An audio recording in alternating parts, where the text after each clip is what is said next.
The Beavers are a strike away. 3-2, 2 down. 9-3 Beavers, bottom of the ninth inning. Patterson ready. The 3-2 pitch taken. Strike three called! And the Beavers are the national champions again! They defeat North Carolina 9-3. And Mitch Canham said there's only one dog pile a year, and it's right here for the second straight year at Rosenblatt Stadium. The Beavers have won back-to-back national championships.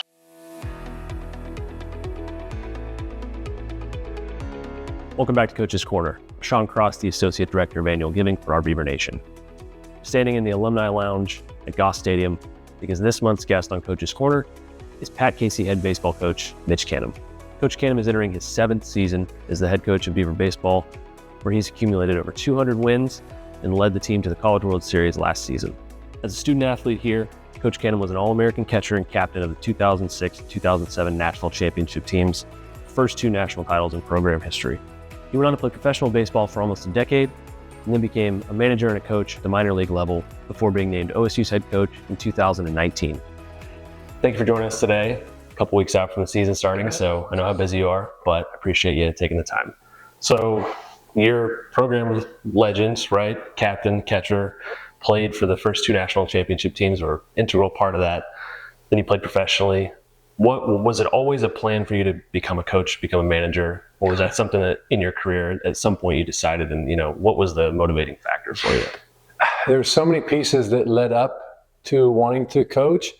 And really, I remember I was in the Cape Cod League, Summer League in 2006. I had got drafted by the Cardinals, didn't know if I wanted to sign or not. And I remember I had a conversation with one of the scouts. And I remember after the game, I called Darwin Barney up, and I knew he was coming back. I was a year ahead of him. And I had said, hey, I love Oregon State.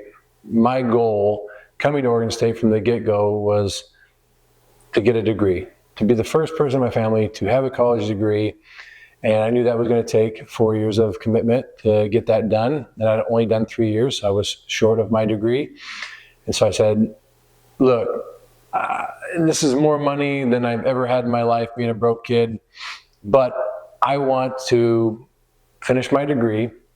So I wanted to promise Darwin, let's win a national championship again. We have to promise to win 2. A lot of people can win 1, but it takes something special to win 2. So I'll come back if you promise that you're going to be on board with another national championship, and that, if I slip, you push me to finish my degree, but also someday that we come back and coach at Oregon State together. And I remember that because, you start talking about it, thinking about it, and then you act on it. And so it's come full circle. When I was playing, I remember just multiple moments. I spent a lot of time with the guys. I wanted the team to win. I wanted to help others, and that was always on my heart. And I find that even though I'm the head coach, I think of myself as a servant for the team, the community, the athletic department, the entire university. And that's all I really want. I want to be a servant, be a good steward of what's going on around us. And coaching professionally kind of expedited that process for the game management, and starting a company back home, starting a few of them, a nonprofit and a for-profit, taught me a lot about how to manage systems and have more interactions with people and running a large group. So I think God was just kind of putting all these pieces around me and how to understand to go about it. And I got really lucky. As a player here, there are certain values in every program. And the values in the baseball program have seemed very strong for a long time with Coach Casey. And so are there any changes in that? And I assume that, Coach Casey's, the way he operated has really impacted the way you've run this program, because it's so similar. 100%. We learned from those before us, and Case being a mentor of not only mine, but our entire coaching staff, what he accomplished here. I mean, we're sitting in the alumni room, and so above our head are bats from numerous alumni, and on the wall you see all the guys that were drafted and playing professionally. I mean, what Case and Jack before him, built for this place, and all the other coaches that came in and helped form us as men, they impacted everything that we do today. And the relationships that we have, how we care about other people, how we work our butts off, the pillars that we function off had a lot to do with what Case taught us, and Dan Spencer and all the other coaches along the way. And then we were all fortunate enough as we move on from Oregon State, those other coaches that impacted our lives, and mentors of mine, whether it be my high school coaches or also Andy McKay with the Mariners, the guys that I got to coach with through professional baseball, and our coaching staff. Each of them, we all are a little bit different, but at the same time, our values are the same. We care about people. We want to work extremely hard, selfless in nature, and we push ourselves to be that way. We all have incredible families, and they all bond together really well too. So we learned from those that came before us to go out and continue that tradition of excellence here. Case always said, everything you do, you should do like a champion. And that still carries over to today. Wake up like a champion, sleep like a champion, eat like a champion, lift weights like a champion. And so as long as we keep those pillars, I think that we continue to have success here.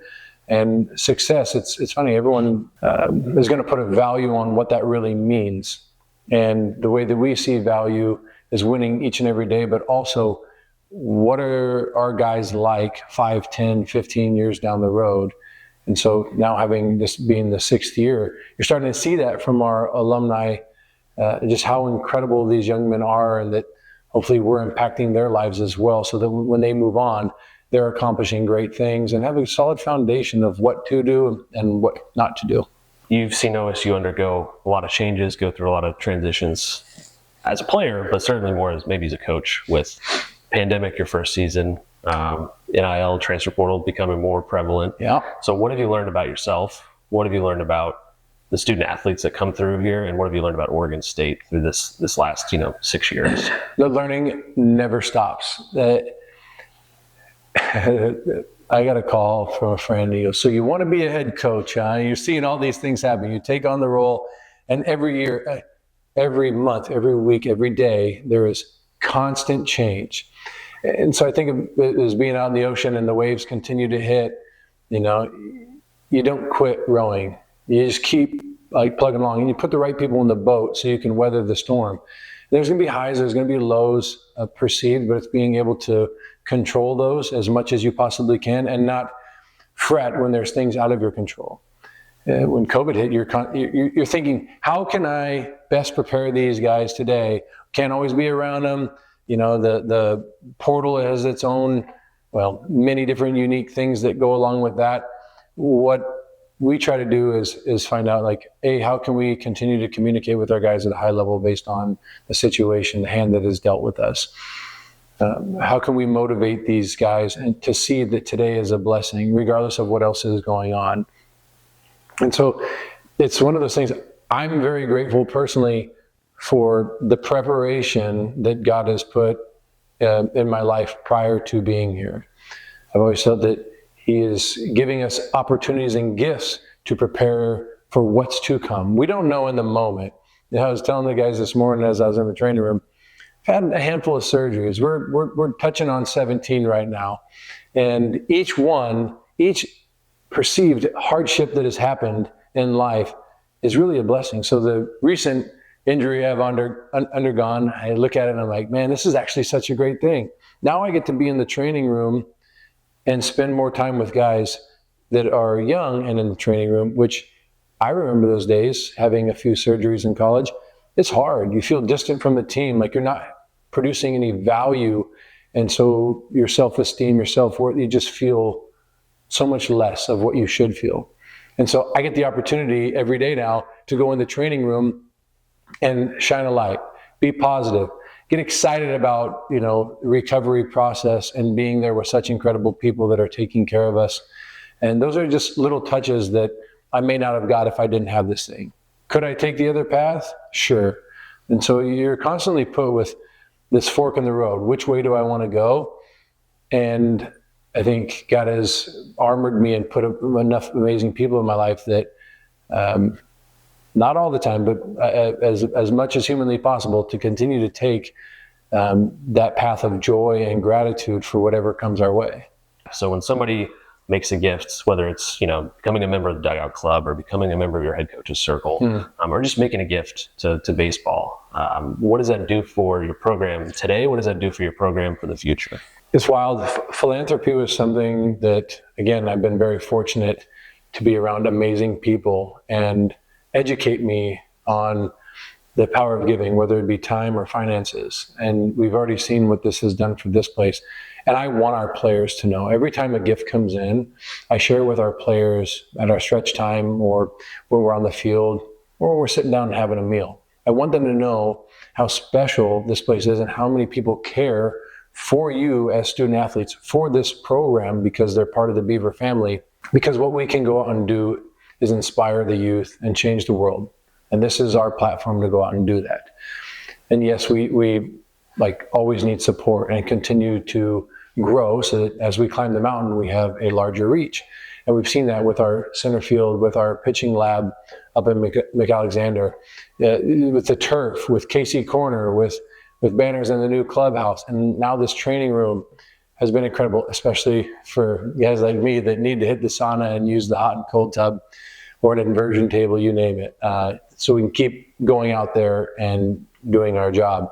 But philanthropy, when I've met some of those people that have encouraged, and they've even said, Mitch, when you make a donation to something, let us know, and then we will go out and match that as well. I'm like, dang, this is incredible. And so, learning how to give and becoming a rhythm with that and what it can do to other people. So giving to our church, giving to our family, giving to our university, giving to various programs, education, right?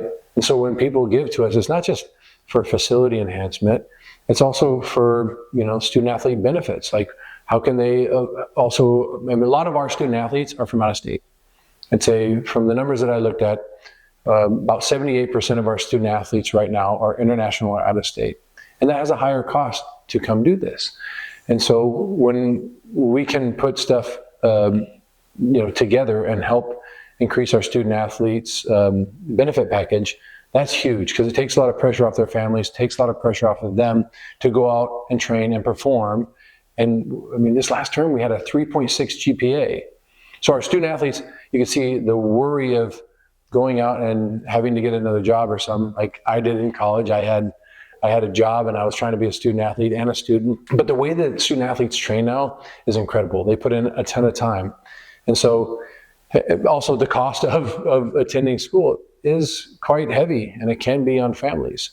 And so when people are giving, it's helping the student athletes ease their mind, get an education. It's not that we're taking it easy on them by any means, but they're working their butts off. People just don't see that. They see what happens on the field. And I know from watching other programs, watching our student athletes here for baseball, they are extremely appreciative of everyone that's helping out. They're appreciative of the fact that they have this new training room. And I even watch our alumni come in just as I did. Oh, holy smokes, look at all this new stuff coming on. Why wasn't that here when I was here? But they also see how it's helping the student athletes. They see how it's helping our fan base get more excited about a team. And philanthropy is such a beautiful thing. It's just giving in general, whether it's financially or with your time. Our dugout club does an incredible job, and they've done it for years. Selfless people that are going out asking nothing, just saying other than, what can I do to help? And things like that. Our Beaver Nation, OBN, everyone is on board to helping this place become the best version it can possibly be. And so I don't know, I was glad that someone introduced it to me. Last question. Yeah. I think you've touched on it throughout every answer, but what do you think makes Oregon State special? All of it. Like top to bottom, everywhere I look, it makes it special. It can be walking across the field. I get to park out in left field. I have a 1 mile commute, right, to the field. I get to park in left field. I get to get my kids to school. I get to be a part of a community when we're running around. It's always a go Beavs mentality, not just in this community, but across the country when we're moving around and you got the uniform on. The entirety of what we see and the people involved, we always are pursuing excellence. We're pushing forward. Everyone's doing their best to do so. And it does take work. It takes consistency to do that. And I enjoy that challenge. 365, right? 24/7. I love that. Downtime for me is not great. I have a hard time with not pursuing something. But also you got to flip your mind and be like, you know what? Kind of sitting on this couch, sitting there with your family, relaxing or watching a movie or playing a board game, I'm all in. Whatever you're doing, you're all in on. And man, I've been so fortunate. Guys like Jess Lewis when I was in college, by attending his class, and him teaching me to open up and be vulnerable and share what's going on. I can take on anything. I love the fight that people have around here, the care. I don't know. I knew it when I was with the Mariners. I told them straight up in the interview, I said, I will do everything to be a part of the Mariners organization. I am a diehard Mariner. I'm from north side of Seattle. And that 95 team inspired me.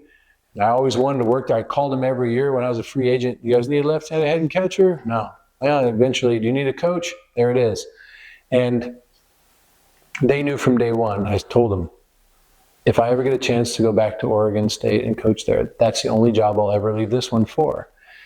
And so I get to be a part of what I've always envisioned and wanted. And I feel like there's such a desire, like a burning desire to do great things for this place and fight for it in any way, shape, or form. So I always look around and I want to know, does this look like championship mentality? Is this what it is going to take? If one of our student athletes walk in, is it changing his life? And I don't know, it's like, we could walk around campus all day and I know that's why I love this place. That's why I love this place. You go downtown and have a slice of pizza and the people that are greeting you, that's why I love this place. But it's the history, it's your family. We are here protecting our family and those that came before us. And so, COVID, NIL, transfer portal, rule change here, blah, blah, blah, all the noise that's going on in the world, we can handle it. We're going to find a way. We got the right people to do so. And if not, we're going to challenge them until they either rise to the occasion or get the heck out of the way so that we can continue to push forward. That's what it is. Well, thank you so much. I really appreciate it. Thank you.